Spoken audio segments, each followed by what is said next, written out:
Hey now!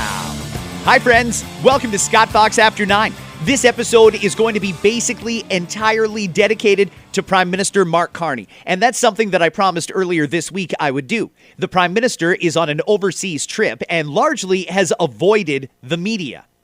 After a week, he has finally taken questions, and I want you to hear from the Prime Minister in his own words, not just what he thinks about the trade agreements that he's been working on, but also his opinion on the situation in Iran. It has been a complete and total 180. Let's start off here with the Prime Minister. Shortly after the U.S. and Israel began their military offensive against Iran, this was the Prime Minister's original position. So to translate, Canada's position on the developments in the Middle East remains clear. The Islamic Republic of Iran is the principal source of instability and terror throughout the Middle East.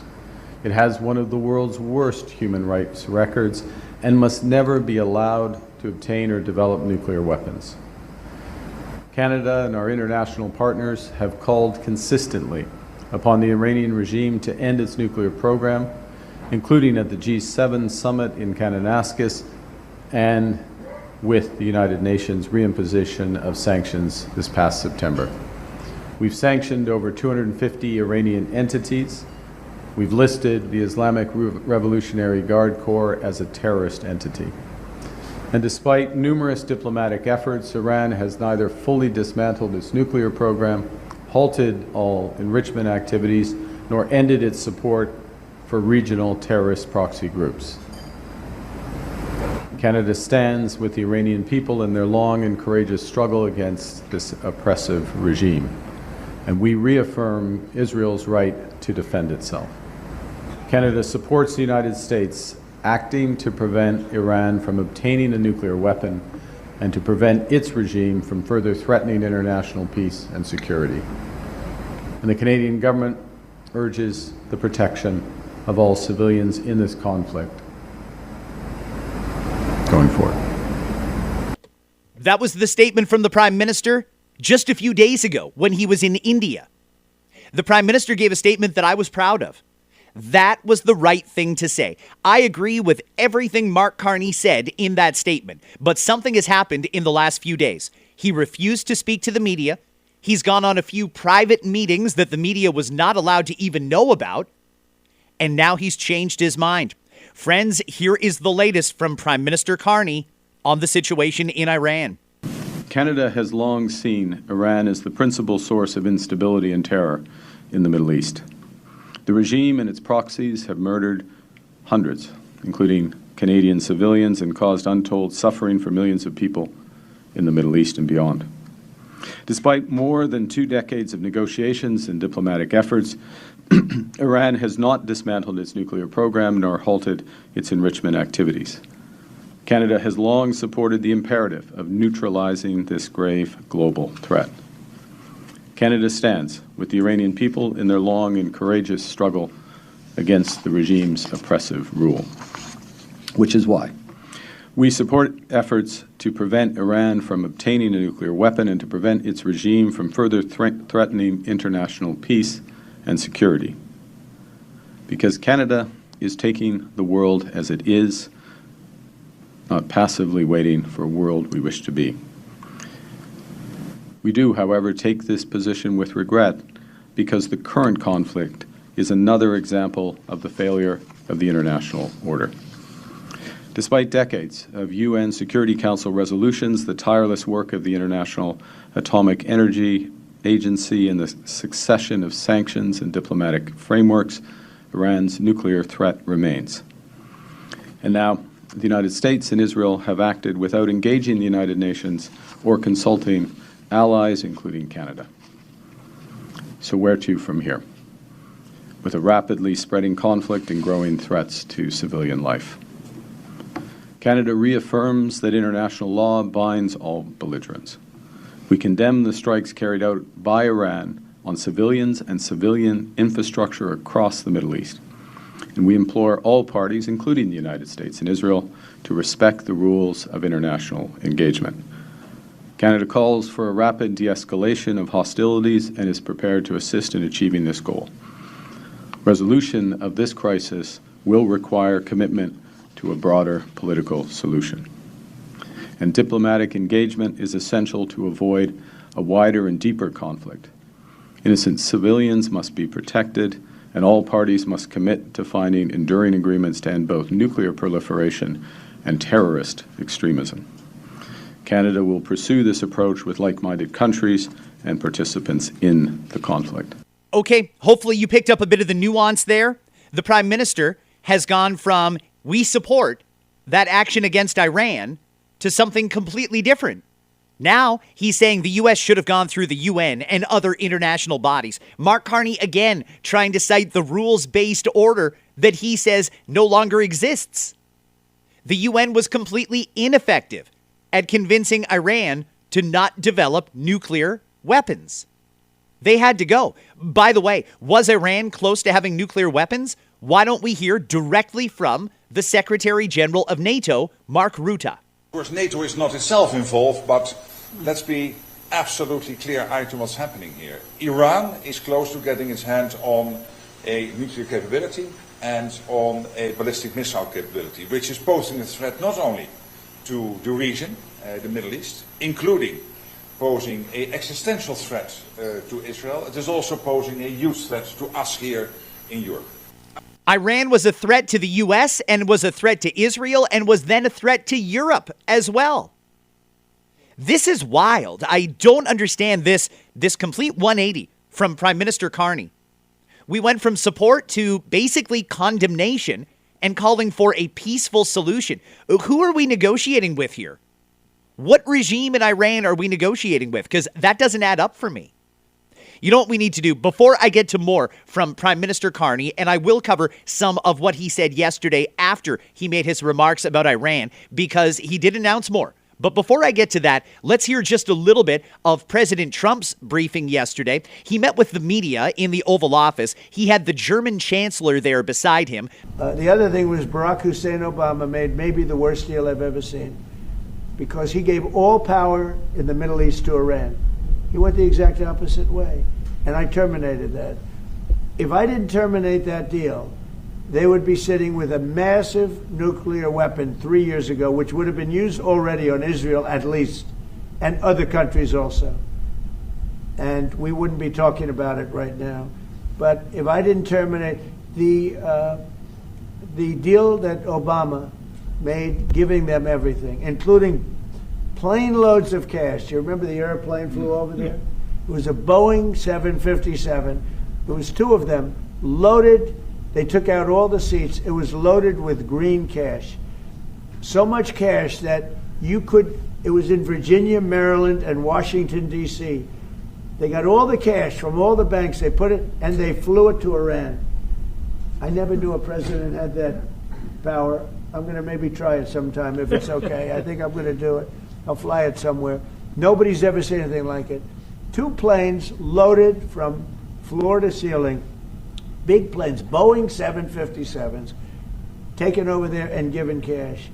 In addition to that, he was giving them billions of dollars. But worse, he was giving them the right to have the path to a nuclear weapon. I think everybody knows Donald Trump has been very critical of the deal that Barack Obama tried to make with the Iranian regime, where, he sent them pallets full of cash. Well, that deal didn't work out because Iran was still trying to proliferate nuclear weapons. Here is more of Donald Trump speaking yesterday in the Oval Office. Do you have someone in mind right now? Because you said all the people you did have in mind have been taken out. What do you think? Well, most of the people we had in mind are dead. So, we had some in mind from that group that is dead. And now we have another group. They may be dead also, based on reports. So I guess you have a third wave coming in. Pretty soon we're not going to know anybody. Okay, President Trump wrapping it up there with a bit of a joke, but also seriously.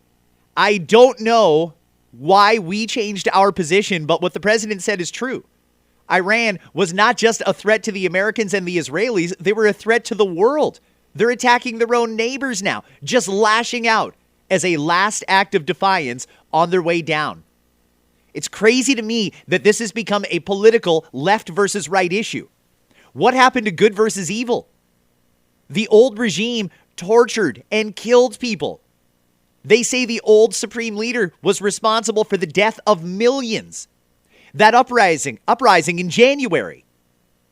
Somewhere between 30 and 90,000 people were killed because they dared to step up against the regime.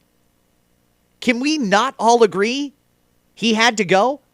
Can we not all agree that the old way, negotiating, wasn't working? The last thing I'm going to play for you on this, I think, is U.S. Secretary of State Marco Rubio. He's, I'll be honest, far more articulate and professional than Donald Trump. Secretary Rubio laid out the case for why the U.S. is doing this for the American people just yesterday. With an update, I will obviously refer you to the Department of War. Suffice it to say that our objectives remain as they've been identified from the beginning and by the President laid out clearly yesterday. Iran can never have a nuclear weapon, and we will now not allow Iran to hide behind the immunity of a massive short-term ballistic missile inventory or the ability to make them or launch them. And so CENTCOM, in a joint operations, is carrying out a systematic destruction of their missile belt, destruction of their launchers, and destruction of their ability to make these, as well as the destruction of their Navy. From what I've been told by the Department of War, everything is on or ahead of schedule and proceeding on these objectives. We have every confidence in the world that these objectives will be achieved. The last point I would make is, and I said this yesterday and I repeat, what's about to, you're about to see, we're going to unleash Cheng on these people in the next few hours and days. You're going to really begin to perceive a change in the scope and in the intensity of these attacks as, frankly, the two most powerful air forces in the world take apart this terroristic regime and defang it and take away its ability to threaten its neighbors or hide behind a zone of immunity that allows them to develop their nuclear ambitions. This terroristic, radical, cleric-led regime cannot be ever allowed to have nuclear weapons. We saw what they were willing to do to their own people. They were willing to slaughter their own people in the streets. Imagine what they would do to us. Imagine what they would do to others. Under President Trump, that will never, ever happen. All right? Yesterday. In my estimation, that is probably the next president of the United States, Marco Rubio, again laying out the case. I'm going to wrap up this portion of the pod here, talking about Iran and Canada sort of flip-flopping, but I'm going to end it on a joke. Yesterday, Senator John Kennedy was doing a TV interview, and he summed this up pretty nicely. Listen to this. In the words of Congresswoman Omar, I love you like a brother. And I want you to understand I'm not trying to dodge your question. I just want to answer it in a little different way. I don't hate anyone, but I will shed no tears for the Ayatollah Khomeini. He won the coin toss, and he elected to receive. And boy, did he receive. May he rest in pieces. He died with the with the blood of millions of people under his fingernails. Number two, to defeat your adversaries in today's world, you have to have military power, but it takes more than military power. You have to have political will. I have watched 5, 6, 7 presidents refuse to stand up to the Ayatollah. President Trump has. He's got political will. He's got oranges. And like him or dislike him, the world is safer today because of what he has done. Number three, any fair-minded person has to believe that the people running Iran are religious zealots. They are nuts. Any fair-minded person has to believe, has to know that Iran was never going to stop its quest to get a nuclear weapon. Any fair-minded person has to conclude that if the religious zealots, who are 10 exits past normal, ever get a nuclear warhead, they're going to use it. I don't want America to be the world's policeman.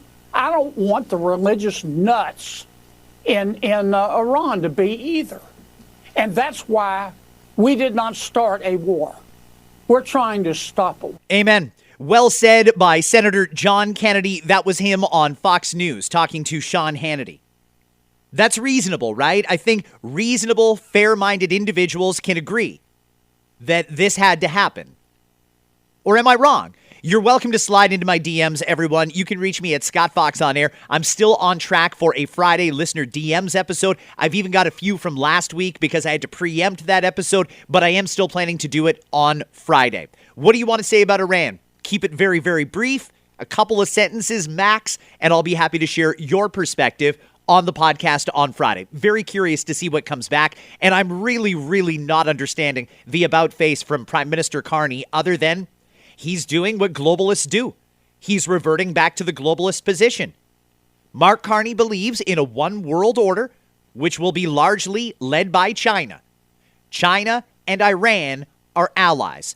It would be offside of Canada to agree with the U.S. on a very common sense thing that the Iranian regime had to go and we had to stop them from getting nuclear weapons.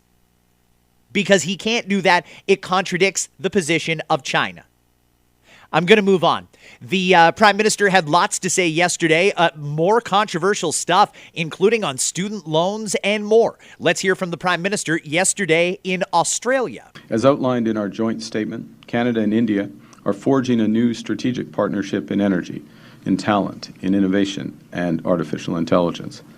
Foundational to this partnership is the new Comprehensive Economic Partnership Agreement, which we aim to conclude this year. We're working fast and already seeing strong results.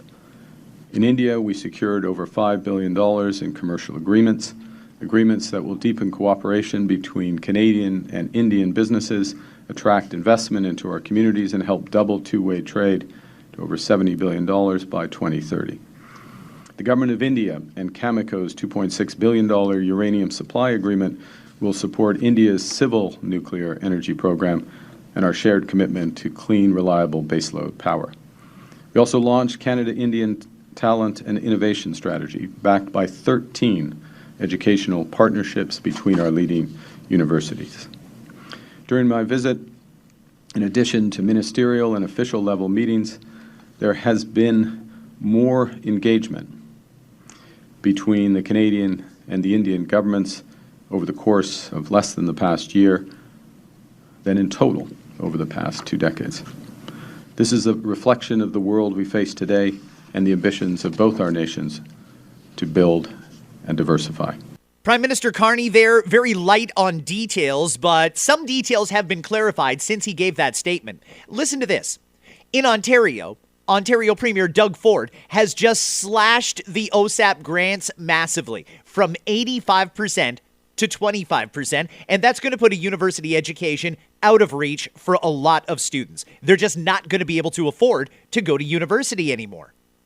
Yesterday, Mark Carney announced $100 million in full ride scholarships and research grants for students from India to come to Canada and take up those spots that Canadian kids won't be able to afford anymore. It is crazy how coordinated this was. Doug Ford makes sure that there are less Canadians in Canadian universities, and then Mark Carney swoops in with $100 million in scholarships to educate Indian students in Canadian universities. I'm sick over this. We are putting university education completely out of reach for domestic students while paying for foreign students to come here. Didn't we just go through this like a year and a half ago? Isn't that why our colleges and universities are struggling? Because we cut back on the international students? In case you missed the episode where I talked about this, and by the way, I do have a bias on this particular topic. Not only is my youngest getting ready to go to university in 2 years, I'm also the commissioner of Canada's University Lacrosse League. I spend a great deal of my time trying to figure out how to keep Canada's best athletes going to Canadian universities as opposed to going to American universities. And I'm doing a pretty good job. But Doug Ford has made it so unaffordable, and Mark Carney is going to swoop in and fill the gap with this money, whereas nobody wanted to deal with the actual issue. There's no problem with international students coming here to Canada. No problem whatsoever. But just like Canadians, when they go to an American school, people who come here should not be allowed to take the job of somebody who lives here. That's the rule. If you're a Canadian going to school in the States, you cannot work unless it's on campus as a TA or, for example, at the university cafeteria or Starbucks or what have you. You can only work on campus.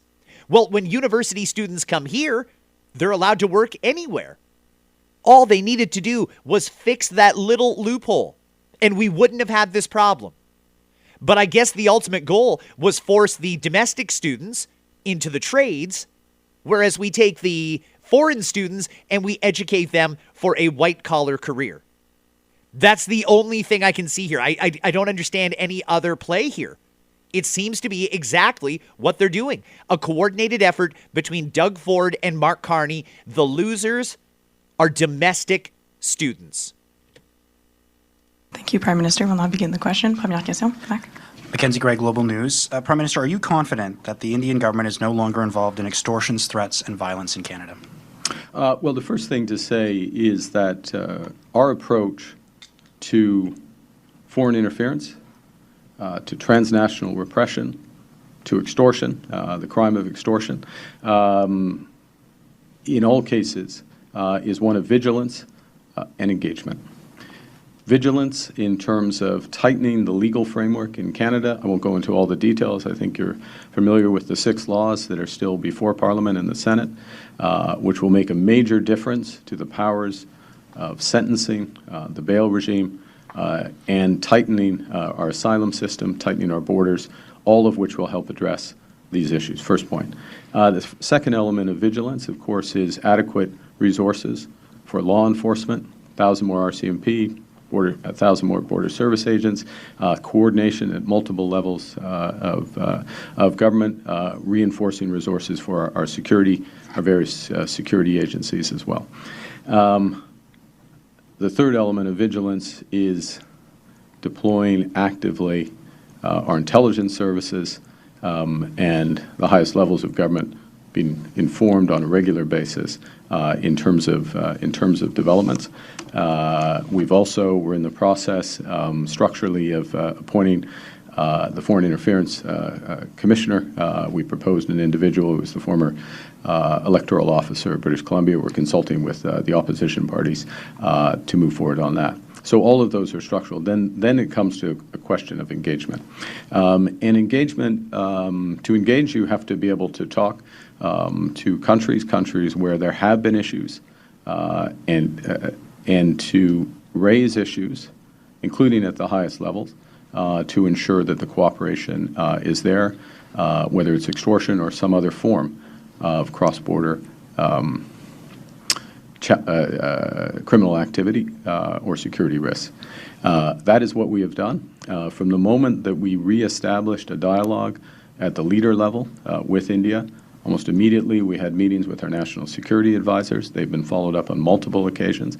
We've reestablished national security cooperation. We've reestablished defense. We're reestablishing defense cooperation and sharing of information. In the meetings of ministers, including the foreign minister, these issues have been raised. There have been frank discussions, and including in my meetings with Prime Minister Modi, including in Delhi 2 days ago. Thank you. Is the Prime Minister, is India a threat or not? Is India terrorizing Indians in Canada? Are they interfering in our politics and in our elections? I mean, CSIS says yes. They've got a major concern here, security concern. The Prime Minister is just sweeping it under the rug. Did you get a definitive answer from that? Do you know how Canada truly feels about India's interference in Canada after listening to our Prime Minister answer a direct question there? I don't feel any more clarity on it. I really don't know how we feel, other than it seems like we will just sweep everything under the rug and make way for a deal. And by the way, the deal that Mark Carney worked out is far more beneficial for India than it is for Canada. Are you concerned about the report in the Globe and Mail this week that showed the Canadian authorities gathered evidence showing that Indian officials in their Vancouver consulate were assisting by providing information that helped with the assassination of Mr. Niger? And I want to ask you about your predecessor said there was credible allegations of a link between the Indian government and Canada. Do you agree with that assessment? And finally, what are you doing? Sorry, could you the full quotation that you're using? I think you cut it off. Your predecessor Yes. said Yeah. in the House of Commons that there were credible allegations of a link between the government of Canada, government of India, and the death of Mr. Niger. Do you agree with that assessment? And finally, what is the government doing to hold India accountable for the death of Mr. Niger? So all of those questions fall under, all those questions fall under the same rubric, which is there is a process underway this is a criminal procedure. There's a process underway.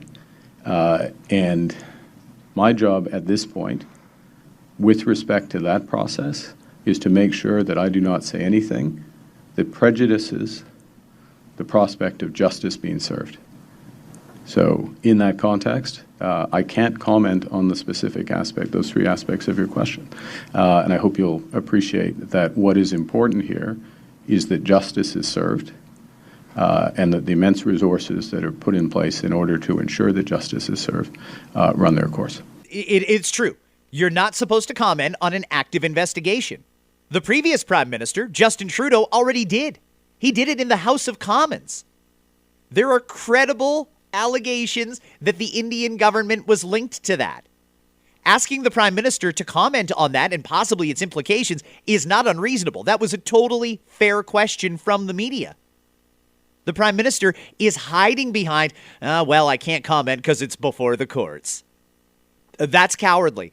This Prime Minister, he has a lot of questions to answer. He's signing us up for a lot of alliances around the world where there are serious, credible concerns about the governments that he wants us to deal with. And he's just sweeping it under the rug. And by the way, did you see that on the news last night? No, I mean, I think anybody who heard that clip can probably hear, wow, that sounds bad for the Prime Minister. The news isn't showing it because they don't want the Prime Minister to look bad. Morning, Prime Minister. Stephanie Taylor, National Post. You have outlined what steps Canada is doing to protect citizens from foreign interference and in transnational repression, but a lot of confusion exists, including within your own cabinet, about what Canada thinks India is doing. So I'm hoping that you can clarify in a yes or no way. Do you agree with your own government official, yes or no, who suggested India is no longer actively interfering in Canada's democratic process and that Indian agents are no longer involved in murders and extortions within Canada? Yes or no? Well, I'm not sure that's an exact quote. That is what he suggested. That's not a quote. I can read the quote.